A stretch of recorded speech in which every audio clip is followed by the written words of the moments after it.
Et tu as des ulama qui donnent l'exemple de cette dunya comme étant un pont. Est-ce que tu as déjà vu quelqu'un s'installer et construire sur un pont? De base, non. Car le pont, c'est un lieu de passage. Ce n'est pas un lieu d'installation. Cette dunya, c'est pareil. C'est un pont. Pour aller vers l'au-delà, on ne s'y installe pas.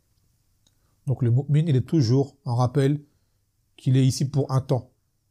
Ce temps lui est compté. Donc ce temps est ce qui lui est le plus précieux. Son temps de vie. Et il ne sait pas quand est-ce que la mort lui viendra. Elle peut venir n'importe quand. Dans la minute qui suit, dans la nuit qui suit, dans la semaine qui suit, l'année qui suit, ainsi de suite. On ne sait pas combien de temps il va vivre. Mais il doit toujours se préparer et savoir qu'il va mourir. Et c'est là que vous voyez comme un frère avait donné un bel exemple pour montrer justement le manque d'horizon de ceux qui fêtent les anniversaires.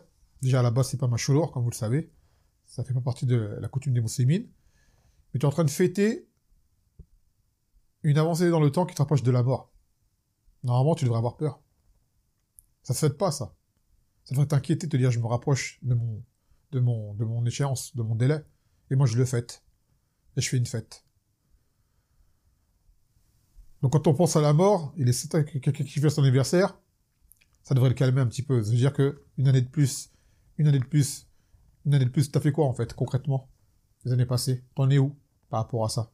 C'est comme nous, par exemple, quand les poils blancs commencent à apparaître. D'accord? C'est des signes pour te dire, tu te rapproches.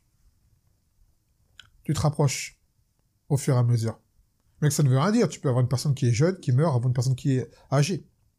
Mais ça reste des signes de base qui montrent que tu avances dans le temps. Et plus tu avances dans le temps, plus tu te rapproches de ton délai. Donc on doit toujours s'en rappeler de ça. D'accord? Quand les gens font trop de projets, ils commencent à trop, s'installer, eh ben qu'ils sachent que tout cela peut disparaître dans la minute qui suit. Et ce qui est le plus important justement à préparer, c'est la mort avec des actes pieux en ce bas monde, dès lors que la personne est en mesure de les faire. Sans attendre. C'est pour cela qu'Ibn Omar disait Iza asbahta, fala tantazir al-masa. Si jamais tu atteins la matinée, n'attends pas la fin de la journée. Tu atteins la fin de la journée, n'attends pas le matin, c'est-à-dire pour agir, faire ce que tu as à faire. Car tu ne sais pas s'il n'y aura pas un hadiz entre toi et ce que tu comptais faire.